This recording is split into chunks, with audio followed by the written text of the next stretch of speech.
নমস্কার, ঘরকন্যা ডায়েরির আরেকটি নতুন পর্বে সকলকে স্বাগত জানাচ্ছি। এখন আজকের রান্না হচ্ছে আমার বাজার থেকে দুই রকম শাক এনেছি। তো আমি শাকগুলোকে কেটে ধুয়ে রেখেছি। এটা হচ্ছে পালং শাক, আর এদিকে হচ্ছে লাল শাক, সাথে অল্প কিছু ডাঁটার শাক আছে। তো আমি শাকগুলোকে প্রথমে একটু ভাপিয়ে নেব। আর এদিকে আছে আমার এটাকে রেহা বলে, কেউ চিচিঙ্গাও বলে, কেউ যার যার আঞ্চলিক ভাষায় এক এক নাম থাকে, কিন্তু এটাকে শুদ্ধ ভাষায় বলে চিচিঙ্গা। এটা আমি একটু হালকা ভাপ দিয়ে তারপর রান্না করব। আমি এগুলোকে সিদ্ধ করে একটু নামিয়ে নেব।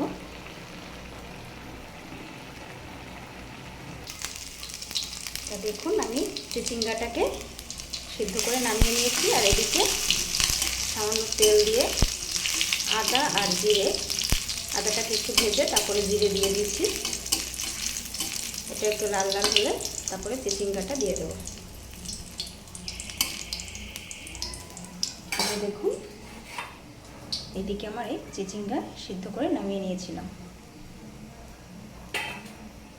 এবারে এটা একটু ভাজা হোক, তারপরে দিচ্ছি।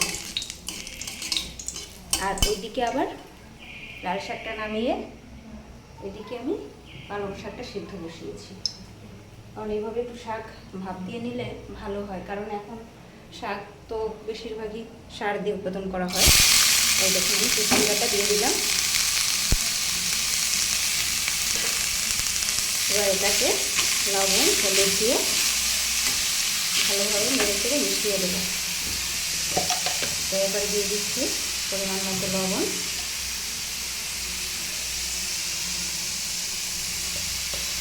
আর দেবো হলুদ।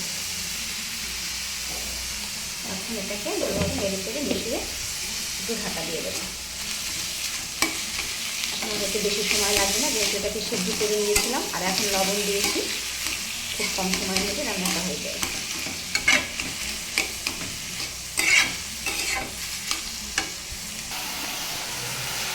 আর দেখুন, এদিকে আমি লাল শাকটাকেও আদা ফোড়ন দিয়ে আর সরষে ফোড়ন দিয়ে বসিয়ে দিয়েছি।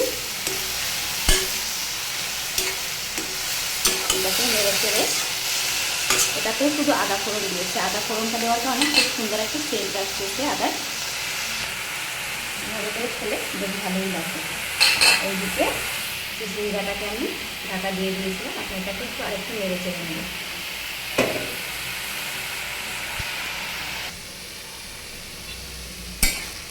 দেখুন, আমার চিচিঙ্গা রান্না কমপ্লিট।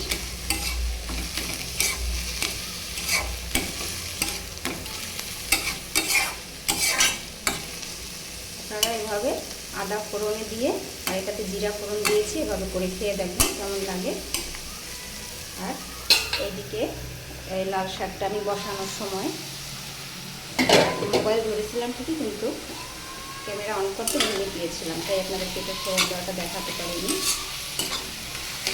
দেখুন লাল শাকটা কত সুন্দর হয়েছে যাবে। আর একটু জয়লা টানবে, একটু শুকনো শুকনো ভাজা করবে। এবার আদা দিয়েছি। আদাটা এরকম ভাজা ভাজা হওয়ার কারণে খুব সুন্দর একটা সেন্ট আসতেছে। আপনারা এভাবে করে খেয়ে দেখবেন। এবারে আমি আবার বসাবো পালং শাকটা। এটাকে নামিয়ে, এখানে আমি চিচিঙ্গাটা নামিয়ে নেব। এটা একটু ঢাকা দিয়ে দিচ্ছি। চিচিঙ্গাটা হয়ে এসছে, এটাকে এখন নামিয়ে নেব। নামিয়ে এটাতেই পালং শাকটা বসিয়ে দেবো।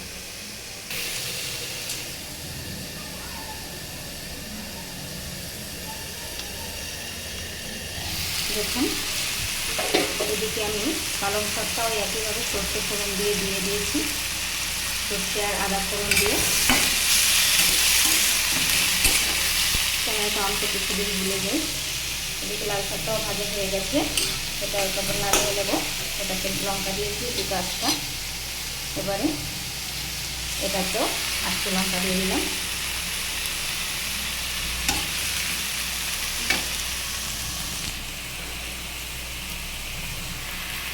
কাস্টমার এরকম আদা ফোড়ন দিয়ে, সর্ষে ফোড়ন দিয়ে বা জিরা ফোড়ন দিয়ে, কালো জিরা ফোড়ন দিয়ে আপনারা এভাবে শাক রান্না করে খাবেন। আর আজকে আমার এই ভিডিওটি কেমন লাগলো অবশ্যই কমেন্ট করে জানাবেন।